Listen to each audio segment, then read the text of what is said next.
नमस्कार, मैं स्वतंत्र कुमार और आप सभी का स्वागत करता हूं आपके अपने चैनल शॉर्ट हैंड टीम पर। तो दोस्तों, आज के इस वीडियो में दैनिक जागरण के संपादकीय से 457 शब्दों के डिक्टेशन को हम लोग लेने वाले हैं। इसे हम 3 अलग अलग स्पीड में लेंगे। पहली बार में 70 की स्पीड में, दूसरी बार में 80 की स्पीड में, तो तीसरी और आखिरी बार में इसी डिक्टेशन को हम लोग 90 की स्पीड में लेने वाले हैं। अगर आपको इस डिक्टेशन की PDF की ज़रूरत है तो आप हमारे टेलीग्राम ग्रुप को ज्वाइन कर सकते हैं। ग्रुप का लिंक इसी वीडियो के ठीक नीचे डिस्क्रिप्शन बॉक्स में आपको मिल जाएगा। तो 70 की स्पीड में आपका डिक्टेशन स्टार्ट होगा 5 सेकंड के बाद। तब तक के लिए आप रेडी रहें।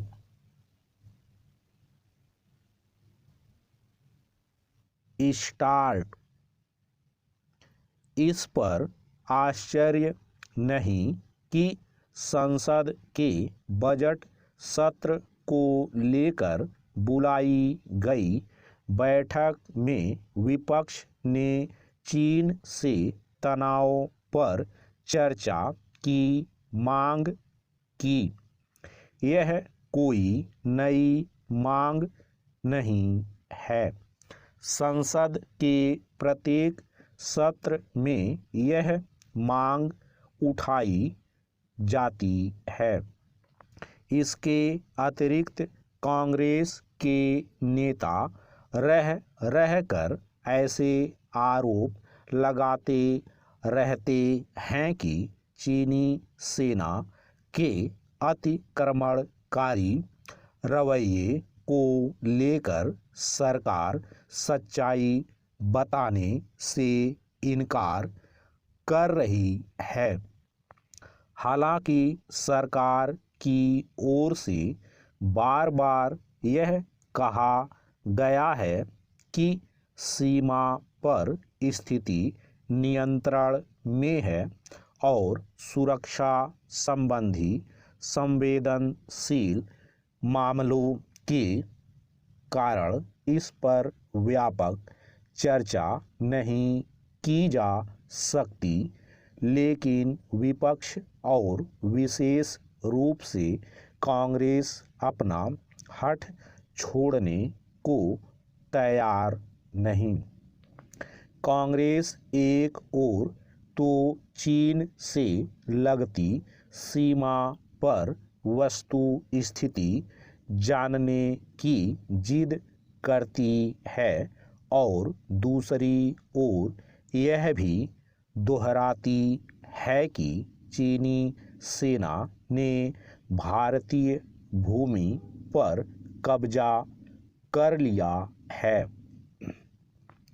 यदि उसे सचमुच वस्तु स्थिति की जानकारी है तो फिर वह जानना क्या चाहती है, और यदि जानकारी नहीं तो फिर नतीजे पर कैसे पहुंच जा रही है। कठिनाई केवल यह नहीं है कि कांग्रेस यह सिद्ध करने के लिए व्यग्र है कि चीन ने भारतीय क्षेत्र पर अतिक्रमण कर लिया है और सरकार उसे जवाब देने के लिए तैयार नहीं, बल्कि यह भी है कि वह ना तो रक्षा मंत्री की बात सुनने को तैयार है और ना ही विदेश मंत्री की। पैरा। कांग्रेस के रवैये को देखते हुए इसमें संदेह है कि यदि संसद में चीन को लेकर चर्चा हो भी जाए तो भी वह सरकार के उत्तर से संतुष्ट होने वाली नहीं है। रक्षा और विदेश मामले में ऐसा व्यवहार ठीक नहीं, लेकिन यह नया नहीं।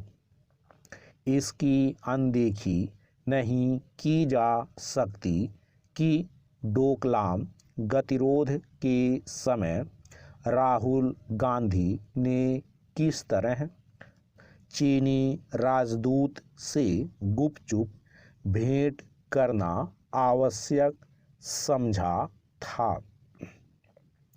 यह भी किसी से छिपा नहीं कि कांग्रेस ने इस प्रश्न का उत्तर आज तक नहीं दिया कि उसने चीनी कम्युनिस्ट पार्टी से समझौता क्यों किया था और राजीव गांधी फाउंडेशन को चीन से अनुदान लेने की क्या आवश्यकता थी। इसमें संदेह नहीं कि चीन आक्रामक रवैया अपनाए हुए है, लेकिन यह भी सही है कि भारतीय सेना उसका साहस के साथ सामना कर रही है। इसका उदाहरण गलवान की भी घटना है और तवांग की भी। कांग्रेस राजनीतिक कारणों से सरकार को कठघरे में खड़ा करने का काम कर सकती है, लेकिन उसे ऐसा कुछ नहीं करना चाहिए जिससे सेना का मनोबल प्रभावित हो। तवांग में चीनी सेना से भिड़ंत के बाद राहुल गांधी की ओर से सेना को लेकर जैसे बयान दिए गए, उनकी सराहना नहीं की जा सकती। अच्छा हो कि कांग्रेस समेत अन्य विपक्षी दल यह समझें कि चीन के मामले में पक्ष विपक्ष को एक सुर में बोलने की जरूरत है। स्टॉप। दोस्तों, इसी डिक्टेशन को दूसरी बार में हम लोग 80 की स्पीड में लेंगे और आपका समय स्टार्ट होगा 5 सेकंड के बाद। तब तक के लिए आप रेडी रहें।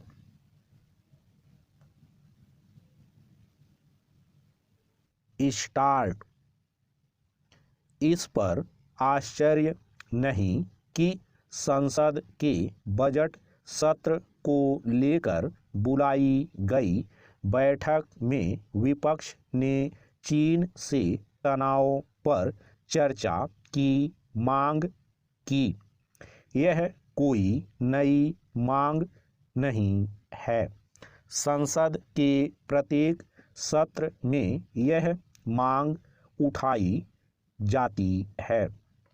इसके अतिरिक्त कांग्रेस के नेता रह कर ऐसे आरोप लगाते रहते हैं कि चीनी सेना के अतिक्रमणकारी रवैये को लेकर सरकार सच्चाई बताने से इनकार कर रही है। हालांकि सरकार की ओर से बार बार यह कहा गया है कि सीमा पर स्थिति नियंत्रण में है और सुरक्षा संबंधी संवेदनशील मामलों के कारण इस पर व्यापक चर्चा नहीं की जा सकती, लेकिन विपक्ष और विशेष रूप से कांग्रेस अपना हठ छोड़ने को तैयार नहीं। कांग्रेस एक ओर तो चीन से लगती सीमा पर वस्तु स्थिति जानने की जिद करती है और दूसरी ओर यह भी दोहराती है कि चीनी सेना ने भारतीय भूमि पर कब्जा कर लिया है। यदि उसे सचमुच वस्तु स्थिति की जानकारी है तो फिर वह जानना क्या चाहती है, और यदि जानकारी नहीं तो फिर नतीजे पर कैसे पहुंच जा रही है। कठिनाई केवल यह नहीं है कि कांग्रेस यह सिद्ध करने के लिए व्यग्र है कि चीन ने भारतीय क्षेत्र पर अतिक्रमण कर लिया है और सरकार उसे जवाब देने के लिए तैयार नहीं, बल्कि यह भी है कि वह ना तो रक्षा मंत्री की बात सुनने को तैयार है और ना ही विदेश मंत्री की। पैरा कांग्रेस के रवैये को देखते हुए इसमें संदेह है कि यदि संसद में चीन को लेकर चर्चा हो भी जाए तो भी वह सरकार के उत्तर से संतुष्ट होने वाली नहीं है। रक्षा और विदेश मामले में ऐसा व्यवहार ठीक नहीं, लेकिन यह नया नहीं। इसकी अनदेखी नहीं की जा सकती कि डोकलाम गतिरोध के समय राहुल गांधी ने किस तरह चीनी राजदूत से गुपचुप भेंट करना आवश्यक समझा था। यह भी किसी से छिपा नहीं कि कांग्रेस ने इस प्रश्न का उत्तर आज तक नहीं दिया कि उसने चीनी कम्युनिस्ट पार्टी से समझौता क्यों किया था और राजीव गांधी फाउंडेशन को चीन से अनुदान लेने की क्या आवश्यकता थी।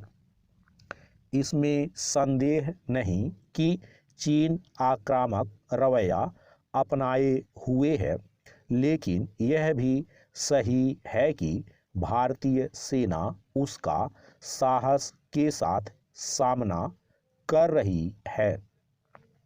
इसका उदाहरण गलवान की भी घटना है और तवांग की भी। कांग्रेस राजनीतिक कारणों से सरकार को कटघरे में खड़ा करने का काम कर सकती है, लेकिन उसे ऐसा कुछ नहीं करना चाहिए जिससे सेना का मनोबल प्रभावित हो। तवांग में चीनी सेना से भिड़ंत के बाद राहुल गांधी की ओर से सेना को लेकर जैसे बयान दिए गए उनकी सराहना नहीं की जा सकती। अच्छा हो कि कांग्रेस समेत अन्य विपक्षी दल यह समझें कि चीन के मामले में पक्ष विपक्ष को एक सुर में बोलने की जरूरत है। स्टॉप। दोस्तों, तीसरी और आखिरी बार में इसी डिक्टेशन को हम लोग 90 की स्पीड में लेंगे और आपका समय स्टार्ट होगा 5 सेकंड के बाद। तब तक के लिए आप रेडी रहें।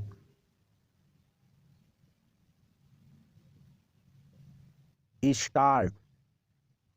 इस पर आश्चर्य नहीं कि संसद के बजट सत्र को लेकर बुलाई गई बैठक में विपक्ष ने चीन से तनाव पर चर्चा की मांग की। यह कोई नई मांग नहीं है। संसद के प्रत्येक सत्र में यह मांग उठाई जाती है। इसके अतिरिक्त कांग्रेस के नेता रहकर ऐसे आरोप लगाते रहते हैं कि चीनी सेना के अतिक्रमणकारी रवैये को लेकर सरकार सच्चाई बताने से इनकार कर रही है। हालांकि सरकार की ओर से बार बार यह कहा गया है कि सीमा पर स्थिति नियंत्रण में है और सुरक्षा संबंधी संवेदनशील मामलों के कारण इस पर व्यापक चर्चा नहीं की जा सकती, लेकिन विपक्ष और विशेष रूप से कांग्रेस अपना हठ छोड़ने को तैयार नहीं। कांग्रेस एक ओर तो चीन से लगती सीमा पर वस्तु स्थिति जानने की जिद करती है और दूसरी ओर यह भी दोहराती है कि चीनी सेना ने भारतीय भूमि पर कब्जा कर लिया है। यदि उसे सचमुच वस्तु स्थिति की जानकारी है तो फिर वह जानना क्या चाहती है, और यदि जानकारी नहीं तो फिर नतीजे पर कैसे पहुंच जा रही है। कठिनाई केवल यह नहीं है कि कांग्रेस यह सिद्ध करने के लिए व्यग्र है कि चीन ने भारतीय क्षेत्र पर अतिक्रमण कर लिया है और सरकार उसे जवाब देने के लिए तैयार नहीं, बल्कि यह भी है कि वह ना तो रक्षा मंत्री की बात सुनने को तैयार है और ना ही विदेश मंत्री की। पैरा कांग्रेस के रवैये को देखते हुए इसमें संदेह है कि यदि संसद में चीन को लेकर चर्चा हो भी जाए तो भी वह सरकार के उत्तर से संतुष्ट होने वाली नहीं है। रक्षा और विदेश मामले में ऐसा व्यवहार ठीक नहीं, लेकिन यह नया नहीं। इसकी अनदेखी नहीं की जा सकती कि डोकलाम गतिरोध के समय राहुल गांधी ने किस तरह चीनी राजदूत से गुपचुप भेंट करना आवश्यक समझा था। यह भी किसी से छिपा नहीं कि कांग्रेस ने इस प्रश्न का उत्तर आज तक नहीं दिया कि उसने चीनी कम्युनिस्ट पार्टी से समझौता क्यों किया था और राजीव गांधी फाउंडेशन को चीन से अनुदान लेने की क्या आवश्यकता थी। इसमें संदेह नहीं कि चीन आक्रामक रवैया अपनाए हुए है, लेकिन यह भी सही है कि भारतीय सेना उसका साहस के साथ सामना कर रही है। इसका उदाहरण गलवान की भी घटना है और तवांग की भी। कांग्रेस राजनीतिक कारणों से सरकार को कटघरे में खड़ा करने का काम कर सकती है, लेकिन उसे ऐसा कुछ नहीं करना चाहिए जिससे सेना का मनोबल प्रभावित हो। तवांग में चीनी सेना से भिड़ंत के बाद राहुल गांधी की ओर से सेना को लेकर जैसे बयान दिए गए उनकी सराहना नहीं की जा सकती। अच्छा हो कि कांग्रेस समेत अन्य विपक्षी दल यह समझें कि चीन के मामले में पक्ष विपक्ष को एक सुर में बोलने की जरूरत है। स्टॉप।